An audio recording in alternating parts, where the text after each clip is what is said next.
الحمد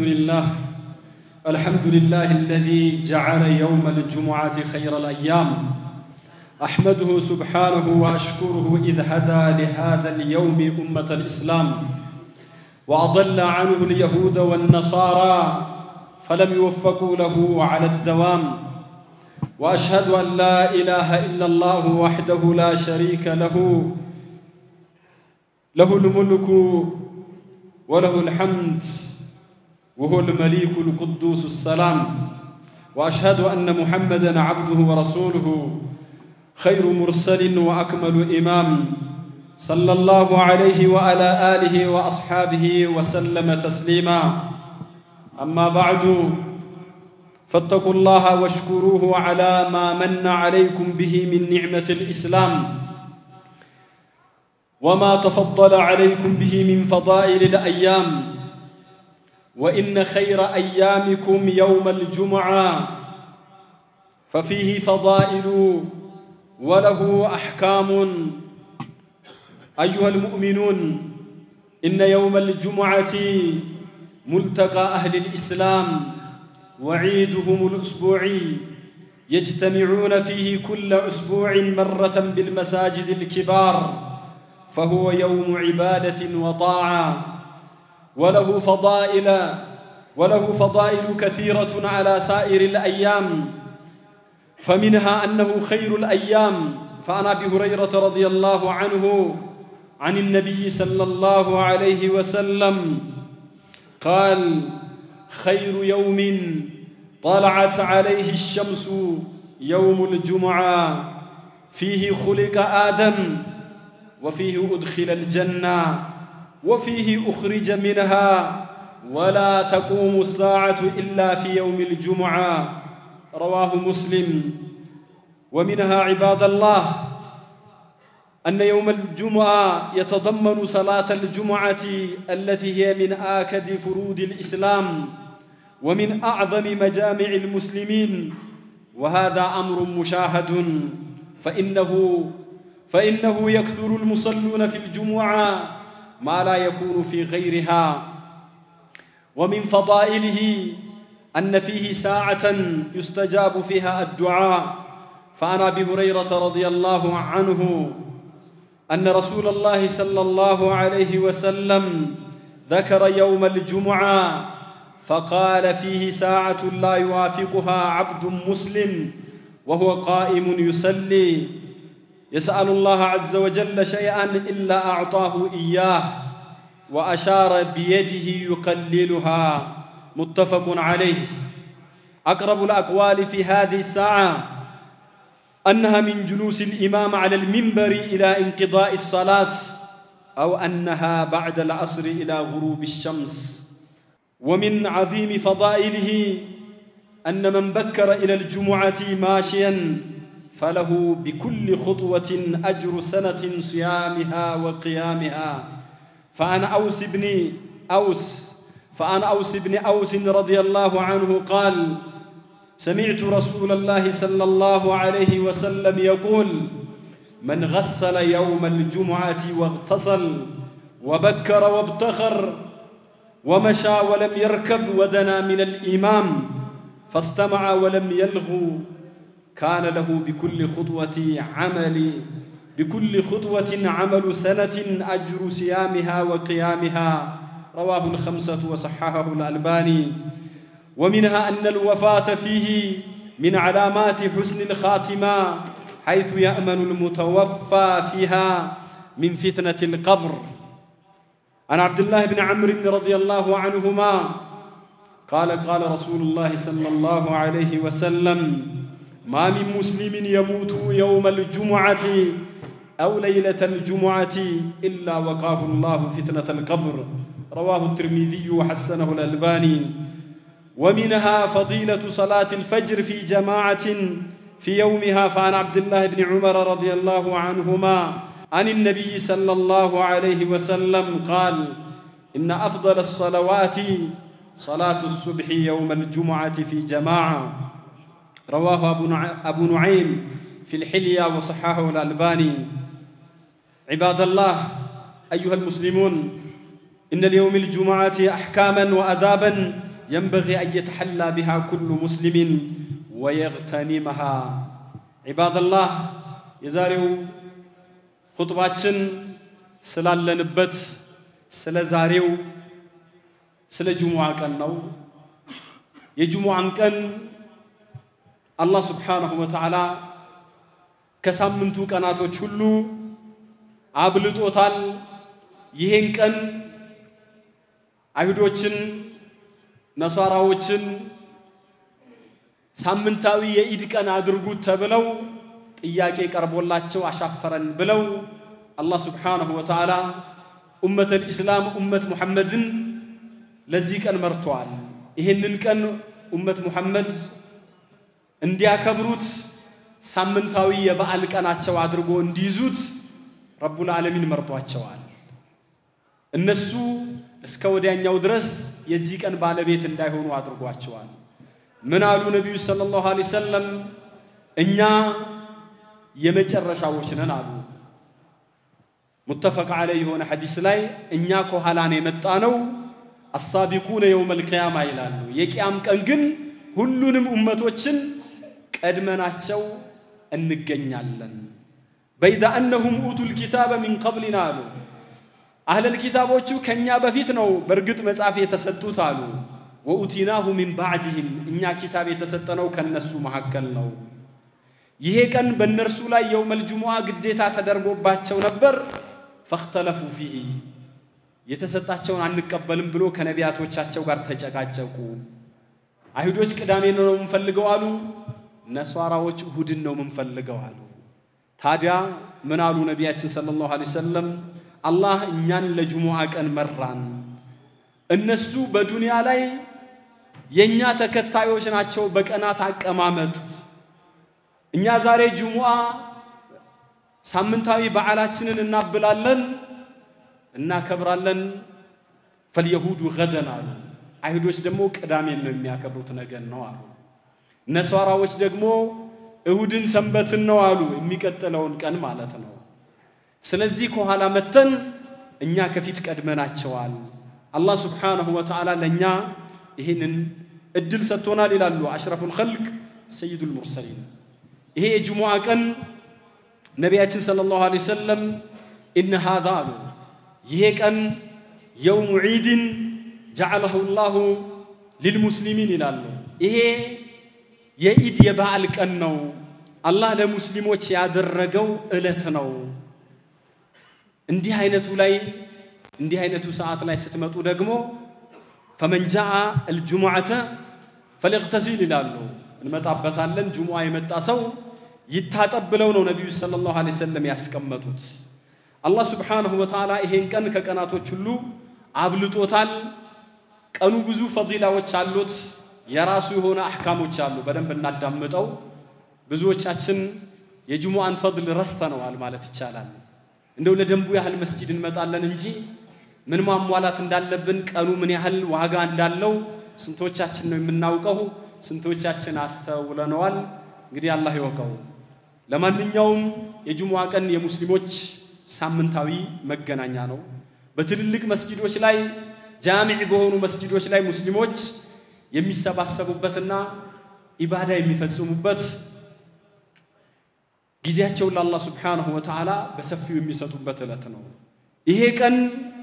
ከቀናቶች ሁሉ በላጭ ነው ብሏል ነቢያችን خير يوم طلعت الشمس عليه ይላሉ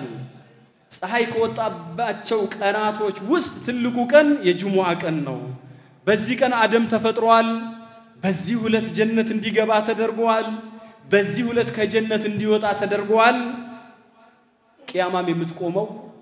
በዚህ ሁለት ነው ብለው ነቢያችን ነግረውናል ይሄ ቀን ትልቁን ዛሬ የተሰባሰብንለትን ሰላት የጁሙዓ ሰላት የሚባለውን የያዘው ሙስሊሞች የሚሰባሰቡበት ሳምንታዊውን ሰላት የምናገኘው በእለተ ጁሙዓ ነው በጁሙዓ ቀን ሙስሊሞች ሌላ ጊዜ መስጂድ የማይመጣው ሳሩ ቅጠሉ ሁሉ የሚሰበሰብበት ነው በለቱ ባለስልጣኑም ይመጣል ወታደሩም ይመጣል ፖሊሱም ይመጣል የቤት ሰራተኛውም ወዛደሩም ሁሉም የሚመጣበት ነው ሁሉም ሱቁን ዘግቶ ወደ መስጂድ የሚተምበት ዕለት ነው ይሄ በተጨባጭ የምናየው ነገር ነው ለዚህ ነው ጁሙዓ ቀን እንግዲህ መልእክት እንዲተላለፍ ኹጥባም እንዲደረግ ነብዩ ሰለላሁ ዐለይሂ ወሰለም ያደረጉት ይሄ ቀን ዱዓ ሙስተጃብ የሚሆንበት የተለየ ሰዓት ያለበት ቀን ነው ነቢያችን ሰለላሁ ዐለይሂ ወሰለም ስለ ጁሙዓ ነሱና በጁሙዓ ቀን አንዲት ሰዓት አለች አንድ ሙስሊም ቆሞ እየሰገደ ያችን ሰዓት አግኝቶ አላህን Subhanahu Wa Ta'ala አንዳች ነገር ከለመነ ስለዚህ ሰዓት ክብር ሲባል የጠየቀው ይሰጠዋል አሉና ሰዓቲቷ ግን ትንሽ ናት አሉ ነብዩ ሰለላሁ ዐለይሂ ወሰለም ይቺ ሰዓት የትኛዋ ናት የሚል ዑለማዎች የተለያየ ተፍሲር ሰጥተዋል አቅረቡል አቅዋል የሚባለው የትኛው ነው ኢማሙ መጥቶ ለኹጥባው ወንበር ላይ ከተቀመጠበት ሰዓት አንስቶ ሰላቱ እስኪጠናቀቅ ድረስ ነው በዚህ መሐከል ነው ያሉ አሉ ዑለማዎች ሌሎች ደግሞ بعد العصر الى غروب الشمس ነው ያሉ አሉ እንደና አብዱላህ ኢብኑ ሰላም እኔ አውቃታለሁ ብሎ አብዱላህ ኢብኑ ሰላም ከአሱር ጀምሮ ፀሐይ እስክትጠልቅ ድረስ ነው ሲል እንደ ነቢያችን ቆሞ እየሰገደ አላሉም እንደ ብሎ አንዱ ሊከራከረው ሲል ነቢያችን በሌላ ሐዲሳቸው ያሉትንስ አልሰማህም ሰላትን የሚጠባበቅ ሰው በሰላት ውስጥ መስጂድ ሆኖ ሰላት የሚጠባበቅ ሰው በሰላት ውስጥ እንዳለ ይቆጠራል ተብሏልና እሱም ሰላት ውስጥ እንዳለ ታስቦ ዱዓ ካደረገ ዱዓው ሙስተጃብ ነው ያ ነው ብሏል ሁለቱንም አጋጣሚ መጠቀም ነው ሌላው ከጁሙዓ ትልቁ ትሩፋት ጁሙዓ ቀን በጊዜ ማልዶ ወደ መስጂድ ይሄደ ሲሄድ ደግሞ በእግርም ይመች ከሆነ በእግሩ ይሄደ እንደሆነ በእያንዳንዱ እርምጃው ያንድ አመት አጅር አንድ ሰው አመት ጾሞ ለይል ቆሞ የሚያገኘው ሐሰና ይጻፍለታል ብለው ነቢያችን ሰለላሁ ዐለይሂ ወሰለም ነግረውናል ምን ይላሉ ጁሙዓ ቀን ይላሉ ገላውን የታጠበ من غسل يوم الجمعه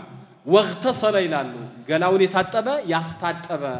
ራሱን ታጥቦ ባለቤቱም እንድትታጠብ ሰበብ የሆነ ከሷ ጋር እንግዲህ በሐላል ሐጃውን የተወጣ ማለት ነው ወይም ደግሞ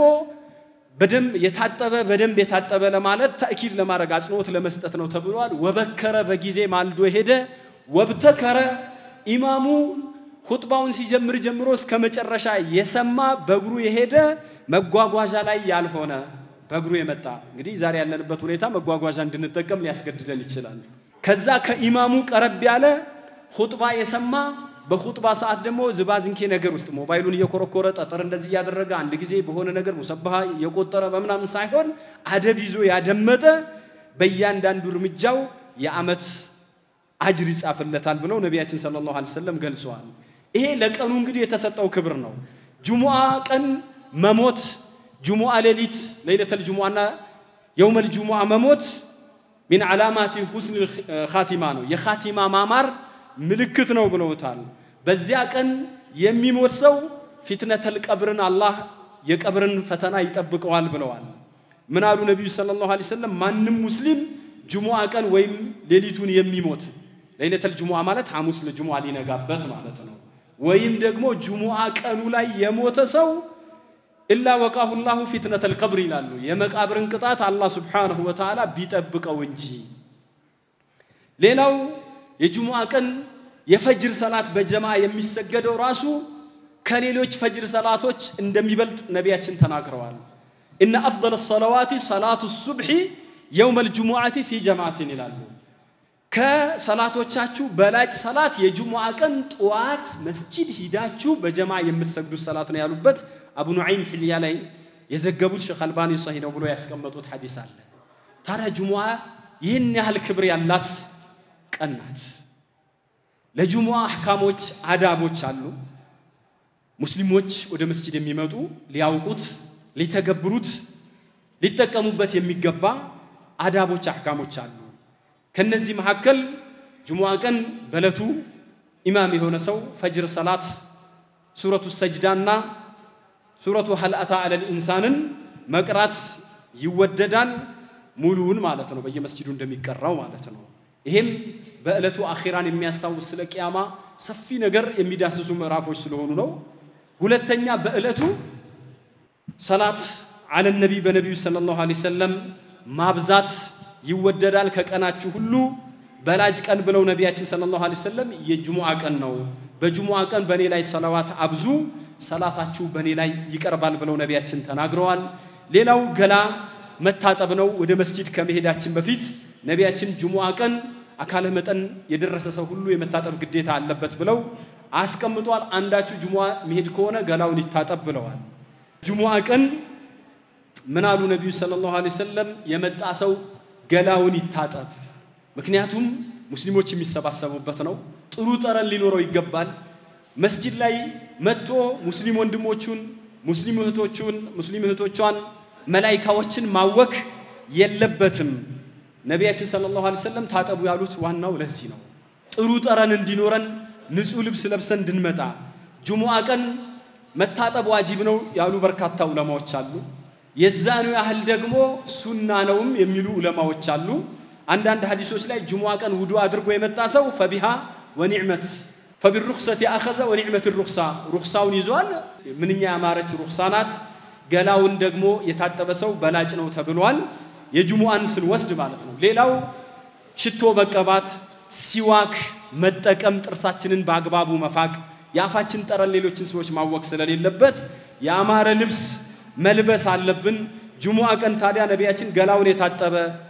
ሽቶ ከቤቱ ሽቶ ከባለቤቱ ካላት የራሱም ይሁን ሽቶ ተቀብቶ ጥሩ ልብሱን ለብሶ ከዛ የሰው ትከሻ ላይ ሳይረማመድ የመጣ ዋዕዝ ሲደረግ ወሬ ሳበዛ በጥሞና ያዳመጠ ሰው በሁለት ጁሙአዎች መሐከል ላለው ወንጀሉ ማስተስሪያ ይሆንለታል ወንጀሉን ያስምርለታል ብለዋል ይሄ እንግዲህ የጁሙአን ደረጃ ነብዩ ሰለላሁ ዐለይሂ ወሰለም ሲያነሱ ነው ወስታከ የሚለው መፋቂያን በተመለከተ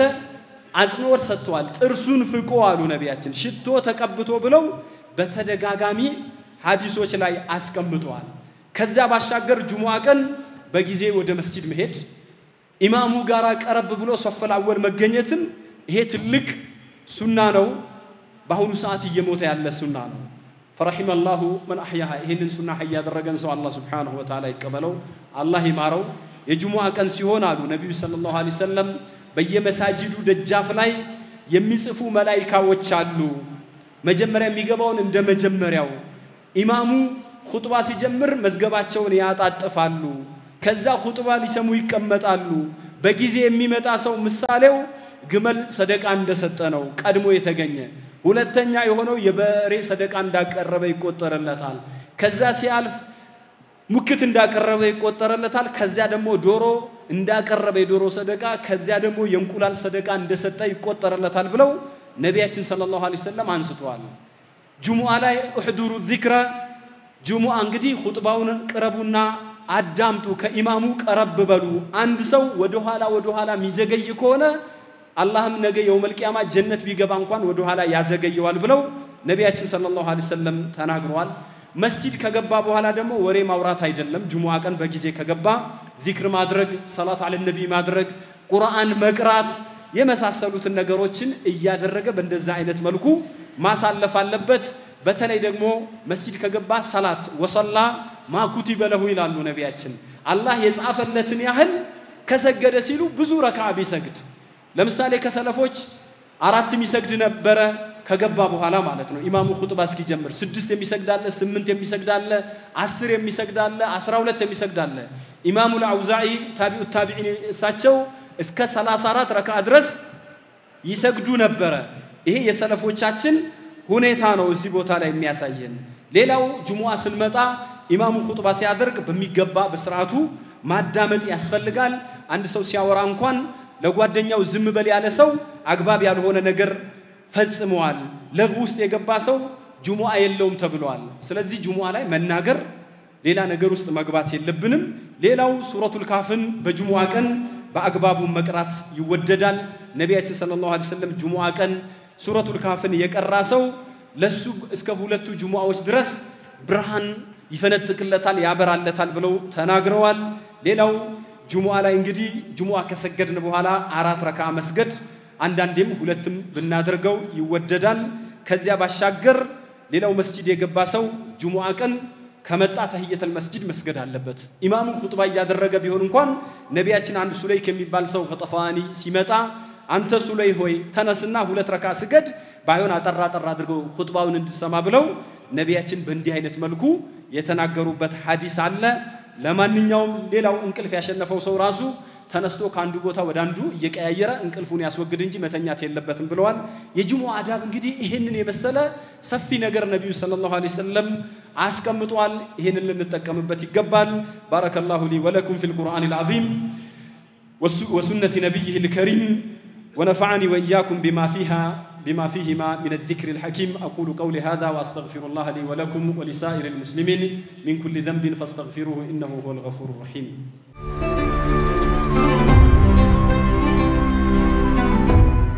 فاتقوا الله واحذروا المعاصي وخاصة في يوم الجمعة عباد الله بجمعة كان معصيان ሁሌም መራቅ አለብን በተለይ በዚህ በተቀደሰ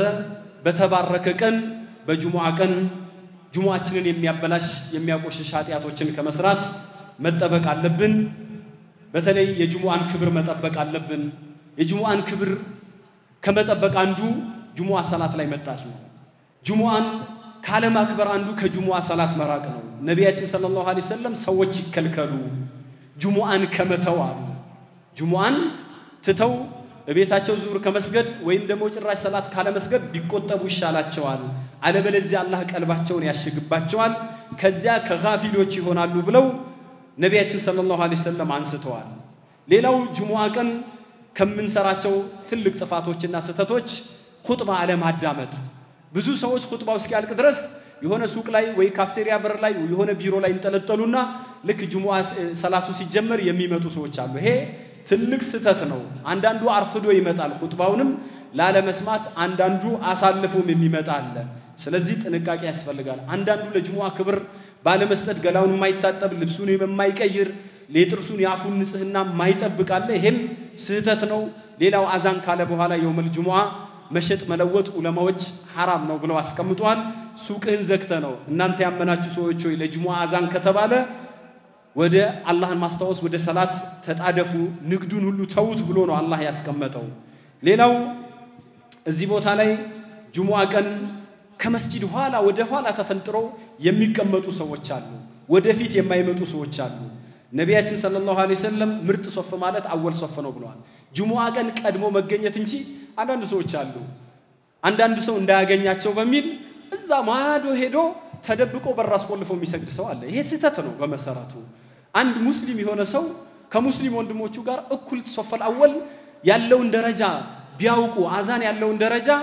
እጣ ካልተጣጣሉ እንጂ ማያገኙት ቢሆኑ ኖሮ ኡመቶቼ ይጣጣሉ ነበር ብለው እስከዚህ ድረስ ነው ወደ ኋላም ምትልበት ምንም ምክንያት የለም ወደፊት መጥቶ መስገድ ነው ማንንም ከማንንም አይበልጥም በይተላህ ላይ ሁሉም እኩል ነው ሶፈል አወል ላይ መሽቀዳደም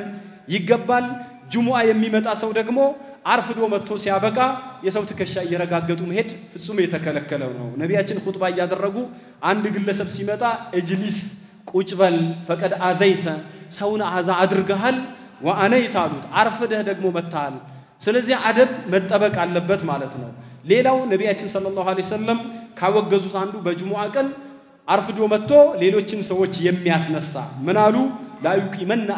ahadukum አኻሁ يوم الجمعة ይላሉ አንዳችሁ ወንድሙን ከመቀመጫው አስነስቶ ከዚያ እሱ እንዳይቀመጥበት ሰውየው በፍቃደኝነት ሊለቅለት ይችላል ከፈለገ ማለት ነው ወላኪን يقول افسሁ ክፍት ቦታ ካለ ጠጋ በሉ ይባላል እንጂ ጥሶ መግባት ተገቢ አይደለም በአጠቃላይ ከጁሙዓ ጋር የተያያዙ አህካሞች ይሄንን ይመስላሉ ሌሎችም ይኖራሉ ሰዓቱ ከዚህ በላይ አያስኬደንም ለማንኛውም አላህ Subhanahu Wa Ta'ala በሰማነው የምንጠቀም ለጁሙዓ تزغاجتن باغبابو بوغو يمنمط الله يادرغن هذا صلوا وسلموا على البشير النذير والسراج المنير كما امركم ربكم في كتابه المبين حيث يقول ان الله وملائكته يصلون على النبي يا ايها الذين امنوا صلوا عليه وسلموا تسليما اللهم صل على محمد وعلى ال محمد كما صليت على ابراهيم وعلى ال ابراهيم انك حميد مجيد وبارك على محمد وعلى ال محمد كما باركت على ابراهيم وعلى ال ابراهيم انك حميد مجيد وارض اللهم عن الخلفاء الاربعه ابي بكر وعمر وعثمان وعلي وعن بقية الصحابة أجمعين وعنا معهم بمنك وكرمك يا أكرم الأكرمين ربنا آتنا في الدنيا حسنة وفي الآخرة حسنة وقنا عذاب النار اللهم ارزقنا علما نافعا وعملا صالحا واجعلنا ممن يستمع القول فيتبع أحسنه اللهم أعنا على ذكرك وشكرك وحسن عبادتك وصل اللهم وسلم على نبينا محمد وعلى آله وصحبه أجمعين والحمد لله رب العالمين